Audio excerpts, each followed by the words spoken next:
97,7 FM Gema Merdeka ngetren. Hai fans Gema Merdeka. Jadi hari ini tim Gema Merdeka akhirnya bisa ikut tangkil ke Pura Besakih. Wow, ini memang benar-benar suatu sudah pengelolaannya sudah sangat bagus Pak. Keren sekali. Dari masuk tadi parkir mewah banget. Kemudian belum lagi infrastruktur lainnya yang memang sudah dibenahi banget fans Gema Merdeka. Dan kita akan tanya-tanya langsung sama Bapak Kepala Badan Pengelolanya langsung. Kita akan kulik-kulik ya tentang Pura Besakih dan untuk kegiatan hari ini begitu ya. Oke, jadi kita kenalan dulu dengan Bapak Kepala I Gusti Lanang Mulyarta. Bapak sekali lagi Pak. I Gusti Lanang Mulyarta. Sebagai Kepala Badan Fasilitas Kawasan Suci Pura Besakih. Oke, berarti Tiara pengen Pak Lanang. Inggih, penapi gatra Pak Lanang. Becek sehat. Oke. Jadi Pak, ini kan kita masih di kegiatan untuk upacara Ide Betara Turun Kabeh Vanistia. Dan ini kita sudah berlangsung beberapa hari. Nanti nginepnya kalau nggak salah tanggal 14 ya Pak ya? 14. Iya, boleh dong Pak kasih informasi selengkapnya juga untuk Vanistia Gema Merdeka untuk jadwal dari Ide Betara Turun Kabeh niki. Oke, matur suksema para pemirsa Vanistia. Jadi dari kami di Badan Pengelola ada 3 prioritas kerja untuk mensukseskan karya Ide Betara Turun Kabeh. Jadi yang pertama yang menjadi tujuan utama adalah pemeda. Jadi pemangku kepentingan utama kita adalah pemeda. Bagaimana pemeda datang tangkil ke Besakih Muspe bisa melihat sesuatu yang positif, bisa mendengar yang positif dan juga merasakan yang positif, damai. Sehingga kita ada 3 prioritas kerja. Yang pertama adalah dari sisi pelayanan, bagaimana pemeda dari rumah dan kembali ke rumah merasakan kelancaran lalu lintasnya, parkirnya, itu menjadi prioritas kita adalah kelancaran. Itu yang pertama. Nah, prioritas kita yang kedua adalah kebersihan. Ini menjadi tugas berat kita, bagaimana memastikan kawasan suci Besakih tetap bersih, tetap lestari. Ini memang butuh dukungan semua pihak, terutama pemeda. Ya, jadi apa yang kita lakukan mulai dari satu ada screening sampah plastik. Memang kita pinginnya Parahyangan, jadi Pura Agung Besakih bebas dari sampah plastik. Di depan kita udah bikin screening sehingga tidak ada sampah plastik yang datang masuk ke dalam. Itu yang pertama. Yang kedua adalah petugas kebersihan. Kita sudah libatkan ratusan petugas. Ya, ada juga yang hanya untuk karya. Ya, kita tugaskan dan memang 24 jam per hari mereka bekerja untuk membersihkan. Memang di sana sini masih ada hal yang masih perlu kita tingkatkan untuk kebersihan. Itu yang kedua. Nah, sedangkan ketiga adalah ketertiban. Nah, ketertiban kita fokuskan 3 hal. Jadi yang pertama adalah parkir, tidak sembarangan, tidak boleh parkir di jalan karena kita sudah siapkan fasilitas. Yang kedua adalah pedagang. Bagaimana kita menata pedagang. Memang ini nggak pekerjaan nggak gampang karena memang momentum masyarakat lokal Besakih untuk berdagang pada saat hari seperti ini. Jadi kita cari jalan tengah yang terbaik sehingga itu menjadi kita tertibkan, tidak mengganggu pemeda. Dan sedangkan ketiga adalah ojek. Nah, ojek juga menjadi PR kita, bagaimana ojek itu tertib, terregister dengan baik, semua ada syarat-syaratnya, harus SIM, ada posnya, tidak sembarangan menaikkan penumpang dan sebagainya, dan juga berlalu lintasnya pun kita udah latih sehingga ketertiban ojek pun kita udah tata dengan baik. Jadi itulah 3 hal di samping masalah kesehatan jadi prioritas juga di dalam karya Betara Turun Kabeh ini. Itu kira-kira prioritas kerja kami selama karya. Oke Pak Lanang ya, jadi tadi sudah dipaparkan sangat jelas sekali ya 3 prioritas penting ya dari Pura Besakih niki. Nah, kemudian bagaimana gambarannya Pak Lanang, karena ini kan udah periode kedua ya, dengan fasilitas yang sudah disediakan, yang sudah dibangun, yang sudah dikoordinir oleh para pihak pengelola begitu. Apakah ada perbedaan, peningkatan dan lain sebagainya Pak? Oke, ada 3 hal yang menjadi prioritas kita untuk kita tingkatkan.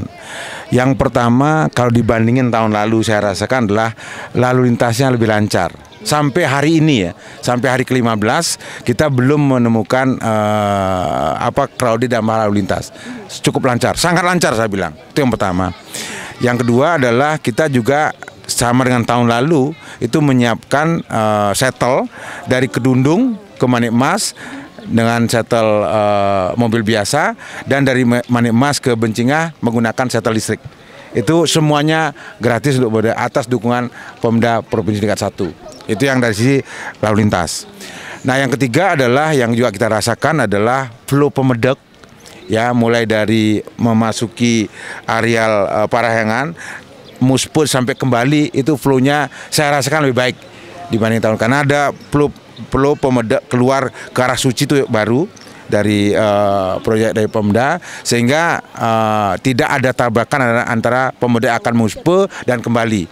Itu yang saya rasakan lebih baik dari tahun lalu. Nah, kalau dari sisi sampah kebersihan, memang ini tantangan kita dari tahun ke tahun. Nah, memang saya himbau, kita butuh sekali dukungan masyarakat, karena sampah terjadi karena Pemda. Kita juga. Ada 5 titik menjadi poin yang kita jadi perhatikan. Yang pertama adalah di Bencingah, itu yang pertama. Yang kedua adalah di Wantilan Sasana Budaya, karena banyak Pemda setelah Muspe buka bekal di sana, itu yang kedua. Yang ketiga adalah di parkir area, baik di parkir di Manikmas maupun parkir Kedundung. Itu mungkin karena bekalnya Pemda ditaruh di mobil, setelah Muspe dia buka takilan atau buka bekal di parkir area, baik di Manikmas maupun di Kedundung. Dan yang kelima adalah di jalan pulang, Jalan Batu Sese. Mungkin setelah dia keluar dari areal Besakih, dia berhenti buka bekal dengan keluarga, mungkin berarti setelah makan sampahnya ditinggalkan di jalan. Itu kira-kira saya minta bantuan untuk Pemda untuk naik lain kali kalau ke Besakih, sampah plastik jangan bawa. Dan yang kedua, setelah Muspe mohon kalau bisa harus bisa bawa pulang sampahnya, sehingga tidak menjadi beban teman-teman ring Besakih. Oke, berarti benar ya Pak Lanang, memang harus saling berkoordinasi gitu ya, nggak cuma dari kita, Bapak dari pengelola, tapi dengan Pemda juga ya. Jangan lupa sampahnya, Vanstia ya. Dan terakhir, Pak Lanang boleh kasih informasi juga pihak-pihak yang terlibat ke dalam suksesnya upacara Ide Batara Turun KB Niki tahun ini, dari siapa saja, lokal maupun luar, Pemda, polisi dan lain sebagainya. Oke, saya kira ada 2 grup yang perlu kita atensi. Yang pertama dari pemerintah tingkat 1, ya, Pak PJ Gubernur dengan semua OPD-nya, dengan dinas-dinasnya, itu luar biasa supportnya. Terima kasih. Nah, yang kedua adalah grup lokal ini adalah ada beberapa pilar di sini. Ada desa adat, terutama karena beliau sebagai ketua panitia karya, ada desa dinas dan ada badan pengelola, dan didukung juga dari pemerintah kabupaten. Ya, dari kabupaten itu ada dinas kesehatan, dinas satpol pp, dinas perhubungan, dinas kebersihan, itu baik tingkat 1 maupun tingkat 2, termasuk dari pihak Danramil maupun Koramil. Itu juga tidak kalah penting mensupport acara ini. Yang paling support dalam hal lalu lintas pihak kepolisian, khususnya Pak Kapolres dan jajarannya. Itu luar biasa supportnya, sehingga sampai hari ini lalu lintas luar biasa lancar, ketertibannya luar biasa tertib. Nah, walaupun mungkin ada beberapa hal yang perlu kita perbaiki untuk tahun depan. Juga saya ucapkan terima kasih atas support dari masyarakat lokal Besakih yang luar biasa supportnya, dan pihak ketiga yang saya nggak bisa sebutkan satu persatu atas supportnya, baik dalam bentuk terutama dalam Natuna. Ada berapa sumbangan dari pihak-pihak sponsor dalam hal ini yang sifatnya ngayah, sifatnya CSR, ya, itu kami ucapkan terima kasih. Matur semua.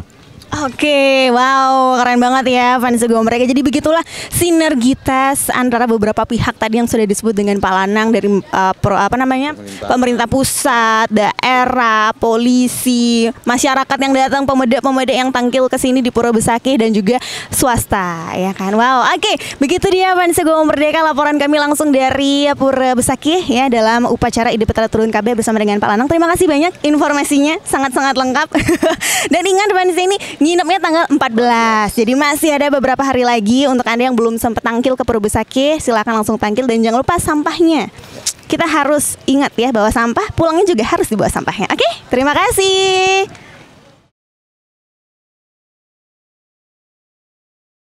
Nama Tiang Nenga Sulendra, asal dari Karangasem Sidemen, mencari pak untuk kebersihan, membuat bagus di parkir, fasilitas untuk Pura Besakeh ampun becek mungkin sukses niki pemerintah provinsi Bali iki. Tiang dari Gianyar, Banjarmas pedulu. Tiang masa ketut merta.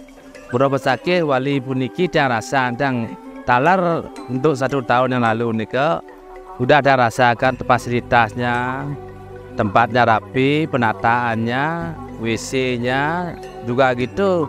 Penyangro, tapi yang tugas-tugas ini pun sesuai dengan napi yang dia inginkan. Dia sangat salut dengan senang dari koendan sangat di wali beniki. Dia nanggil merasa nyaman, aman ya.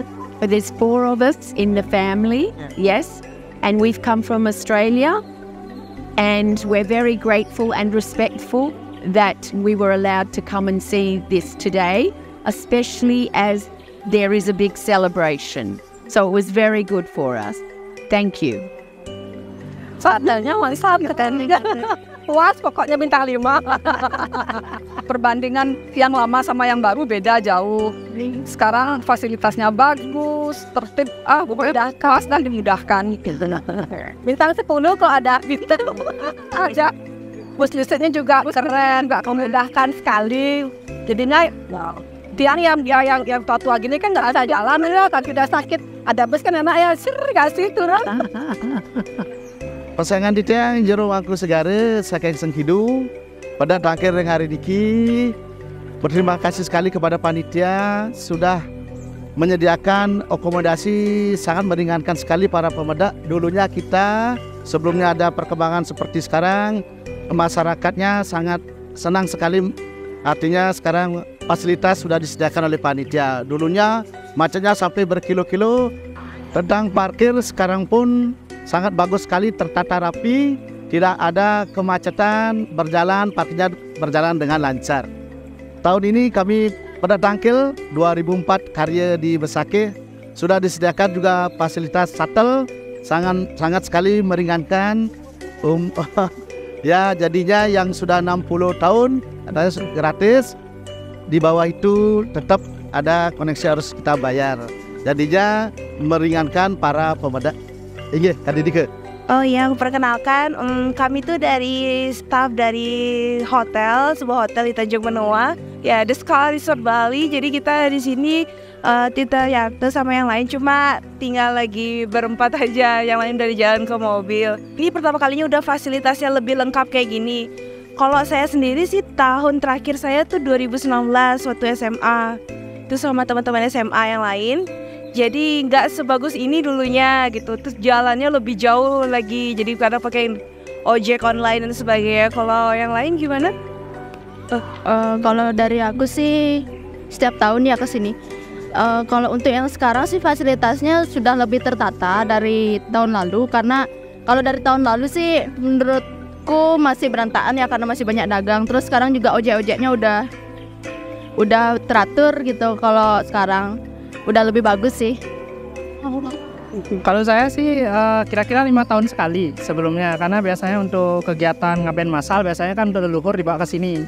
Jadi kalau saya lihat sih pembangunannya sudah bagus. Untuk UMKM juga jadinya lebih meningkat, masyarakat lebih sejahtera. Untuk parkir juga lebih gampang. Soalnya kalau dulu kan ya aksesnya gimana ya, ngantri di jalan tanjakan, belum lagi nyari tempat parkirnya susah sekali. Tukang parkirnya juga kan sibuk juga mereka ngatur lalu lintasnya begitu.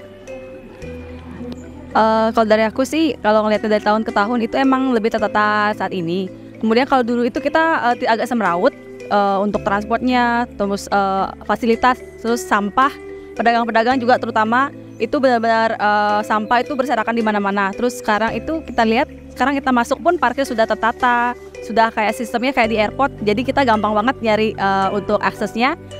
Terus jika untuk lansia dan ibu hamil ataupun pemedak yang perlu bantuan juga sudah ada shuttle, sudah ada ojek juga. Makin bagus, pokoknya fasilitasnya udah makin keren sih. Terima kasih untuk pemerintah Karangasem, pemerintah Bali juga yang udah bantu memperdayakan UMKM juga yang ada di masyarakat di Bali dan untuk semuanya di publik. Terima kasih.